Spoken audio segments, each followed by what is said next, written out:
This is A New Angle, a show about cool people doing awesome things in and around Montana. I'm your host, Justin Angle. This show is supported by First Security Bank, Blackfoot Communications, and the University of Montana College of Business. Hey folks, welcome back. A few months ago, we spoke with energy economist Pete Larson about the state of play here in Montana. The Texas debacle back in February might seem like a distant memory, but given all the talk in Washington about infrastructure, I wanted to learn more about the state of energy systems here in Montana. I'm joined today by Robert Rowe. Bob is the CEO of Northwestern Energy, an organization that provides electricity and natural gas to over 700,000 residential and business customers in Montana, South Dakota, and Nebraska. You also increasingly have an availability risk, too many straws in the same drink. And ultimately, in Montana in the winter, in other parts of the country in the summer as well, that creates economic challenges, absolutely. But it creates health and safety risks as well. Bob has been CEO since 2008. And prior to that, served as chair of the Montana Public Service Commission for 11 years. He's also served in leadership roles for various organizations committed to improving the efficiency and stability of our energy systems. Well, Bob, thanks for coming on to A New Angle. We appreciate you being here today. Well, thank you very much for your interest and your very thoughtful questions. So before we get into it, tell us a little bit about you. Where did you grow up and how did you get interested in energy? Well, I've been interested in the subject for decades. I grew up mainly in Portland, Oregon. I've got 3 of my 4 grandparents are buried at Mount Moriah Cemetery in Butte. Okay. And then I moved to Montana as a Vista volunteer in fall of 1980 and have been here ever since. Wow. And what was your entry point into the energy industry? Well, actually, I did work as a legal services lawyer on customer protections and things like that. And then I was at the Public Service Commission for 12 years. There was lots of work around telecommunications restructuring, and that was also the period during which Montana decided to go through electric supply deregulation and ultimately divestiture, selling off the generation assets by Montana Power Company. Then I went off to work as a consultant, mainly outside of Montana. So there would be a bit of a break, and mainly in telecommunications. And then I came back and joined Northwestern Energy in the last half of 2008.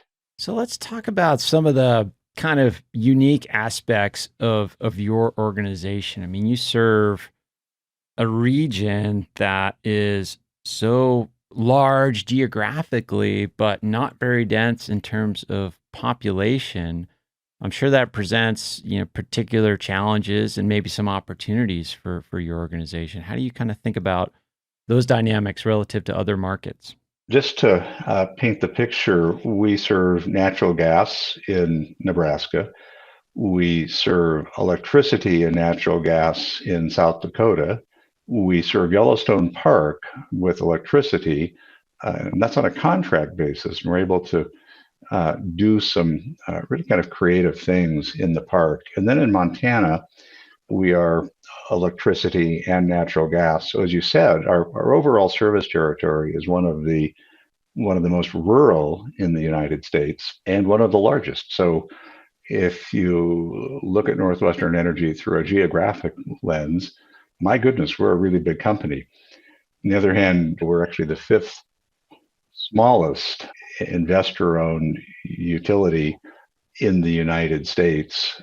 But what I would say about every utility, large or small, rural co-op or investor-owned, is we're the first 10% of the economy. If we're doing our job well, other things can happen. If we're not doing our job well, imagine what the last year would have been like, how challenged first responders would have been, and on and on and on. So all these different lenses. To me, though, the most important lens, just focusing on Montana is we have over $5 billion gross plant in service between electricity and natural gas infrastructure that really is the foundational infrastructure for serving Montana. Again, both gas and electricity. Our own retail customers depend on us. Rural electric cooperatives depend on us doing a good job with our transmission system. Other large industrial customers, for example, who might buy directly from a supplier somewhere else, depend on us. Smaller natural gas companies depend on our gas transmission. So again, to me, all those lenses are interesting, but the one that I focus on the most in the Montana context is our stewardship of this state's critical infrastructure and provider of essential service. And hopefully, and this gets to the opportunity that you mentioned, hopefully we can continue to develop ways to be good partners to our customers and partners to the communities that we serve. So let maybe break down some of the functions of the organization. I mean, you've got gathering, you've got storage, you've got transmission and delivery. And then that probably works differently for the electricity side as it does for natural gas. Like how's your kind of service portfolio constructed? We have been in the process of rebuilding a portfolio of resources dedicated to serve Montana. It's actually since 2008, and particularly with acquisition of the hydro system, which is an incredible resource. We're in a position where, for the most part, we are able to meet, call it light load or moderate load requirements. But we are extremely challenged to meet peak. And the nature of our system is loads at peak can be easily double what they are on a pleasant, mild spring or fall day. So a lot of our planning focus right now is on meeting peak. And February in Montana was an example of a peak event, but actually it was not as severe as it could have been. The really cold weather turned out to be much to our east, but it was a pretty good example of what can happen with severe weather in Montana anytime in the winter, but we also do experience summer peaks as well. So our supply portfolio right now is a combination of thermal resources, hydro, wind, and then we're starting to see some solar, and we'll be seeing some storage come on our system as well. And different resources have different characteristics, different attributes. But in terms of thinking about how we meet our customers' exposure to those peak markets, one of the key concepts is the effective load carrying contribution, or ELCC. So for any particular kind of resources, how much can you realistically count on that resource to meet peak? And this is an analysis that's become actually pretty well standardized around the country. And different resources have different ability to meet peak. Typically, thermal resource is going to have a very high ability to meet peak. An intermittent resource, a very low ability. There will be some contribution, but relatively low. So as we've gone through the supply process of planning how to meet our customers' exposure to peak, we look at different resources, and we look at resources in combination. The exposure to the peak market is it's a national concern as traditional resources shut down. It's particularly a Western United States concern where We don't have, as I mentioned, a large organized Western U.S. market, but throughout the Western market where we buy power for Montana, traditional resources have shut down. In our neighborhood in the Pacific Northwest, it's a real problem because the investments in, for example, the hydro system and other resources going back to the 1950s and before are still great resources, but they are reaching their capacity. There are limitations on how the Columbia hydro system can be operated to meet peak. And again, the story of resources closing down. We're participating in regional work on resource adequacy to understand the size of the problem and to be sure that we are all looking at the problem the same way. But I think of it as fundamentally too many straws in the same drink. Sure. And our exposure in Montana is really 45% to the market at peak. And that's vastly more than any of the other investor-owned utilities, again, in our neighborhood. So we have a lot of risk on the supply side. When you're saying traditional resources are shutting down, does that mean that things like coal-fueled power plants and so forth and other fossil fuel sources are being shut down more and more? Yeah, lots of coal plants, and then of course in California, some nuclear has shut down as well. So those you could think of again as the term used to be baseload. Sure. Or you could think of them as resources that are dispatchable to meet peak. Mm-hmm. Resources that are coming on are good resources in terms of producing energy when they're available. Right. But that might or might not match peak, and they're not necessarily resources that you can call on. Right. If the wind's not blowing, or if it's blowing too much, the wind generators don't do it. Yeah, and that can be a problem.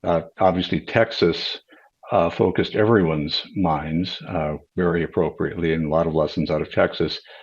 But California last summer was also very much a teachable moment. And actually, our Montana portfolio is almost the opposite of California in terms of California has a surprising amount of natural gas on its system that is dispatchable, that is a peak resource.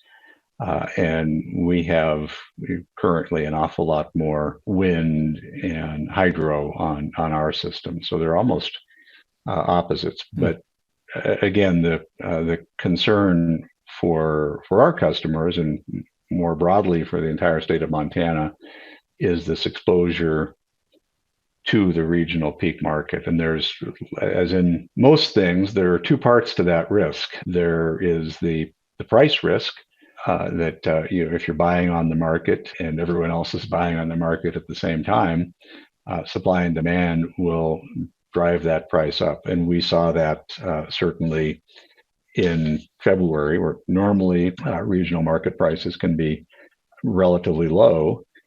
Peak prices were as high as $500 a megawatt hour. It doesn't take very many hours at that price to eat up whatever you save. So you have a price risk.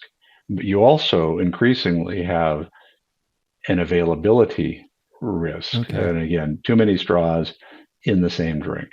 And ultimately, in Montana in the winter, in other parts of the country in the summer as well, that creates economic challenges, absolutely, but it creates health and safety risks as well, and that's something that we really need to be mindful of, to be focused on. So those are our planning on the electric supply side is really focused on identifying, sizing this peak deficit and risk, and then putting in place strategies to help address that. We'll be back to our conversation with Northwestern Energy CEO Bob Rowe after this short break. A New Angle is supported by First Security Bank, Blackfoot Communications, and UM's College of Business. Access to capital, broadband, and education are 3 ingredients any community needs for success. Hi, this is Kelly Webster, Chief of Staff at the University of Montana, and you're listening to A New Angle. Welcome back to A New Angle. I'm speaking with Northwestern Energy's CEO, Bob Rowe, about the state of play with Montana's energy systems. One of the things I know is important to you in the organization is environmental stewardship. How are you viewing these proposals and other investments in operational strategy with regard to your commitment to the environment? Our environmental stewardship is something that is part of our overall company as a value, and it's a value we implement. So that concerns not only power generation, but really all parts of the operation, electric as well as natural gas. We have fish biologists and avian experts and have some really great opportunities. A good example of a program in the hydro area, we've been partnering with a rancher south of Ennis, Jeff Laszlo on the Granger ranches to restore Odell Creek. This has been going on now for a number of years. So that's south of Ennis, and of course, just north of Ennis, we operate the Madison River Dam. Along with that, then comes the stewardship opportunities and the opportunities to partner with communities and customers, whether that's Great Falls, where we have 5 dams, Lewis and Clark County, we have 2, Thompson Falls, where we have our largest dam. I mentioned the Madison Dam, and then we have Mystic Lake way up in the Beartooth. These are incredible resources in terms of producing very reliable energy with predictable flows, but also in Montana, their environmental resources, their recreational resources, and their cultural resources. In terms of carbon specifically, actually right now, in terms of energy on our system, we're quite nearly 70% carbon free. And we believe that we can continue to lower that over time. Our projection, based on what we know now, is a 90% reduction in carbon from a 2010 baseline by 2045. And obviously there are people who would like us to be further ahead than that. But as we make progress in that area, our fundamental responsibility to our Montana customers is reliable, adequate, affordable energy services. Montana is transmission constrained. And that really has to do with the change in the resources that exist in Montana, not just on our system, but all of the resources in Montana, regardless of who owns them. Meaning transmission lines and so forth, and how they're structured relative to where populations are? Well, that is part of it. And again, going back to the rural nature of Montana, we operate a transmission system that connects all of the communities that we serve, also connects many of the rural electric cooperatives, our partners in those areas, but also serves, for example, the industrial customers, refineries, or others who are buying power on the market. So it's the internal Montana transmission system, but it's also the connections between Montana and the outside world. And there are a number of transmission paths going out of Montana in each direction. North to Alberta, very, very weak path going east into the Dakotas, path going south. The largest path is the Colstrip line that goes out to the west. As resources, as the conventional or dispatchable resources in Montana have shut down, Colstrip 1 and 2 shut down, for example, at certain times, Montana continues to be an exporter. When demand is light, and when the wind is blowing, we can move wind out of Montana. And we have other hydro resources, obviously, important hydro resources beyond just the ones that we own. But what we are seeing increasingly is when demand is high in Montana, Montana has shifted from being a net exporter of energy to a net importer. So from a generation perspective, that regional market is getting tighter and tighter. And from a transmission perspective, because those transmission paths are so constrained, it's more and more difficult to move that power into Montana.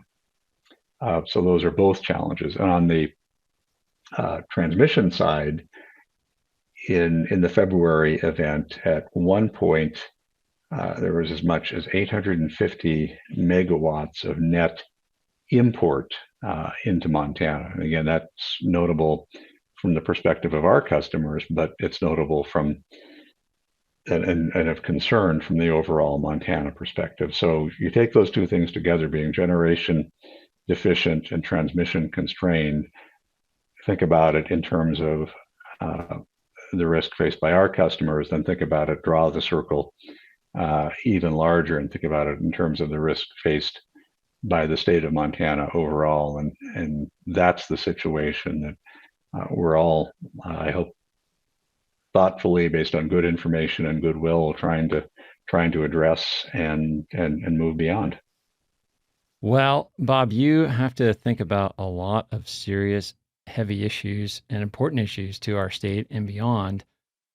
As we close here, I do want to ask you about one thing that maybe is a little bit more fun, and that is, you mentioned the Odell Creek Restoration Project a few moments ago, but Northwestern Energy also commissioned a painting to commemorate the project by famed Montana artist Monty Dolak. Talk about that partnership and the importance of that commemoration of that important restoration work. Absolutely. I would love to. Thank you for bringing that up. This is the second time we've got to work with Monty. A few years ago, he did a wonderful painting of one of the dams in Great Falls. And folks who know Monty know that he's originally from Great Falls. Mm-hmm. His dad worked in industry up there. He has a real appreciation for and love of the natural environment, and is just very thoughtful about what we can do in that environment. So that was a great project. Their proceeds went to support stewardship work in the Great Falls area. So last summer, the COVID summer, one of the really great days I had was spending a day at Madison Dam and down at Odell Creek and visiting with Jeff Laszlo. Another great day was walking through Monty's retrospective on campus at the University of Montana, mm-hmm. and just looking at his whole history. And it turned out that Monty hadn't really spent too much time down in the Madison Valley. So it was just a great opportunity to tell a story that I think all of Montana will care about.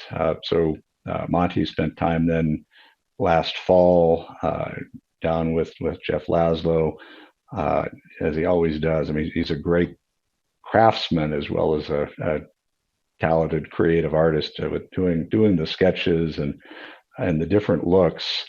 And then the last piece of it was really what we wanted to do was generate some revenue to support a good local program. And what we came up with was Madison Farm to Fork. And that's a group that is sponsored by actually a whole bunch of different organizations in the community. And they focus on educational programs for really kids of all ages. It's a great program. The posters are available unsigned, $25, signed, $75. We'll be making those accessible over our webpage.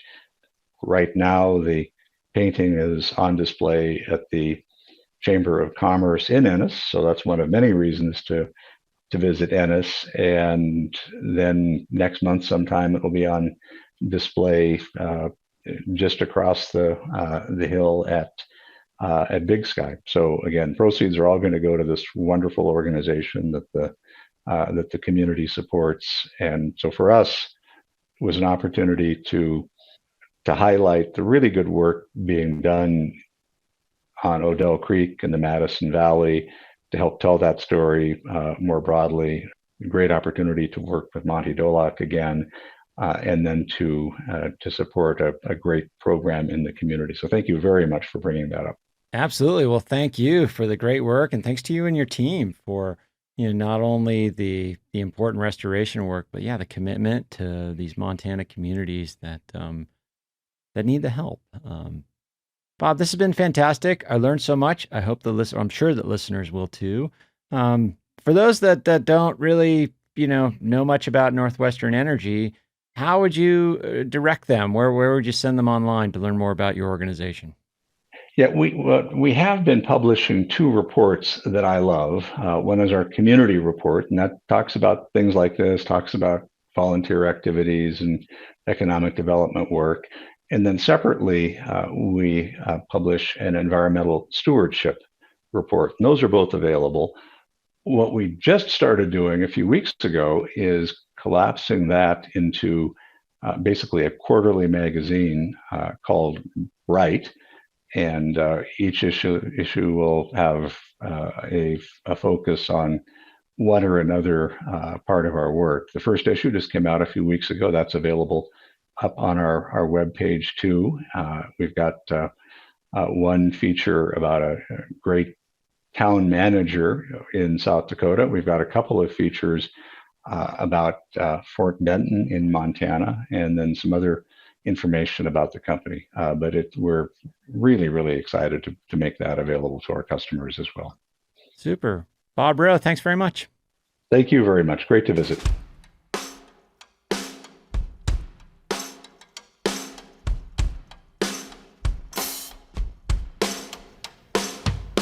Thanks for listening to A New Angle. We really appreciate it. And we're coming to you from Studio 49, a generous gift from University of Montana alums Michelle and Lauren Hansen. A New Angle is presented by First Security Bank, Blackfoot Communications, and the University of Montana College of Business, with additional support from Consolidated Electrical Distributors, Drum Coffee, and Montana Public Radio. AJ Williams is our producer. VTO, Jeff Ament, and John Wicks made our music. Editing by Nick Mott, and Jeff Meese is our master of all things sound. Thanks a lot, and see you next time.